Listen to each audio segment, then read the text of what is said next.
Hello বন্ধুরা, সবাই কেমন আছো? আশা করি সবাই ভালো আছো। সুজাতা হ্যাংলা ব্লগসে তোমাদের সবাইকে স্বাগতম বন্ধুরা। আজকে দুপুরে মেনুতে আছে ভেন্ডি পোস্ত আর টক ডাল। ভেন্ডি আমি ধুয়ে কেটে রেখে দিয়েছি, একটা পেঁয়াজ কুচিয়ে রেখেছি, পোস্ত আর কাঁচা লঙ্কা জলে ভিজিয়ে রেখেছি। এটা আমি একটা পেস্ট বানিয়ে নেব। একটা আম কেটে রেখেছি আর এক বাটি ডাল নিয়ে নিয়েছি। গ্যাস অন করে দিলাম বন্ধুরা। ডাল সেদ্ধ হওয়ার জন্য জল চাপিয়ে দিলাম। জল গরম হয়ে গেছে, আমি ধুয়ে রাখা মুসুর ডালটা দিয়ে দেব। 1 চামচ নুন দিয়ে দেব। নুন দিলে ডাল খুব ভালোভাবে সেদ্ধ হয়। ডালটা সেদ্ধ হয়ে গেছে বন্ধুরা, ডালটা আমি এবার নামিয়ে নেব। কড়া চাপিয়ে দেব, ডালটা সাদলে নেব। কড়া গরম হয়ে গেছে, তেল দিয়ে দিলাম। তেল গরম হয়ে গেছে, সর্ষে ফোড়ন দিয়ে দেবো। দুটো শুকনো লঙ্কা, একটা তেজপাতা ফোড়নে দিয়ে দেবো। আমগুলো দিয়ে দেবো, সামান্য একটু হলুদ দিয়ে দেবো। সেদ্ধ করা মুসুরির ডালটা দিয়ে দেবো। চেরা কাঁচা লঙ্কা দিয়ে দেবো। সেদ্ধ করার সময় ডালে আমি একটু নুন দিয়েছিলাম, আবার একটু নুন দিয়ে দিলাম। এত গরম পড়েছে বন্ধুরা, তাই ভাবলাম হালকা পাতলা কিছু বানাই। মাছ টাছ আর খেতে ইচ্ছা করছে না। টক ডাল আমার রেডি হয়ে গেছে বন্ধুরা, এবার আমি টক ডালটা নামিয়ে নেব। পোস্ত বানানোর জন্য কড়া চাপিয়ে দিলাম। কড়া গরম হয়ে গেছে, সর্ষের তেল দিয়ে দেবো। তেল গরম হয়ে গেছে, আমি ভেন্ডিগুলো দিয়ে দিলাম। ভেন্ডিটা একটু ভেজে নেব।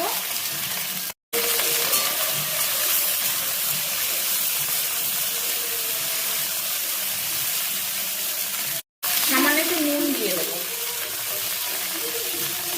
সামান্য একটু হলুদ দিয়ে দেবো।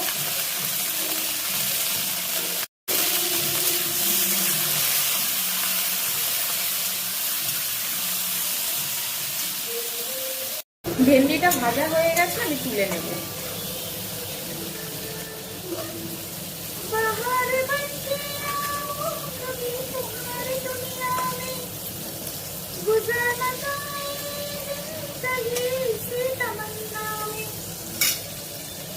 ওর মধ্যেই সামান্য আমি একটু তেল দিয়ে দিলাম।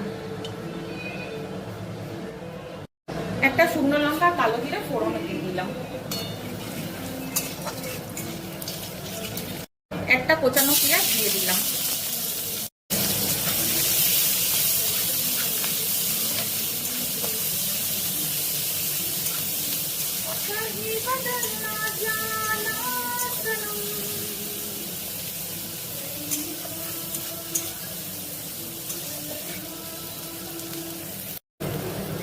খুব সামান্য একটু হলুদ দিয়ে দেবো।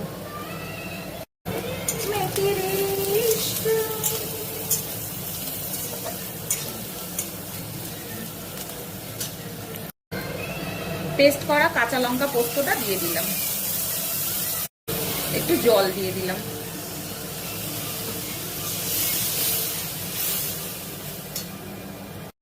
ভেজে রাখা ভেন্ডিগুলো দিয়ে দিলাম। সামান্য একটু নুন দিয়ে দিচ্ছি। নুনটা তোমরা যে যার স্বাদ অনুসারে দিও বন্ধুরা।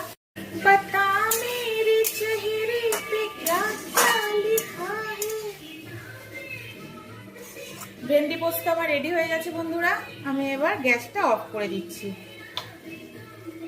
টক ডাল আর ভেন্ডি পোস্ত আমার রেডি হয়ে গেছে বন্ধুরা। আমি একটু ব্যাট পাঁপড় আর প্লেন পাঁপড় ভেজে নিয়েছিলাম। ব্যাট পাঁপড় তোমার দাদা খেতে খুব ভালোবাসে, আর প্লেন পাঁপড় আমি খেতে ভালোবাসি। নতুন কোনো ভিডিও নিয়ে নতুন কোনো রেসিপির সাথে তোমাদের সাথে আবার দেখা হচ্ছে বন্ধুরা। সবাই ভালো থেকো এই গরমে। টাটা।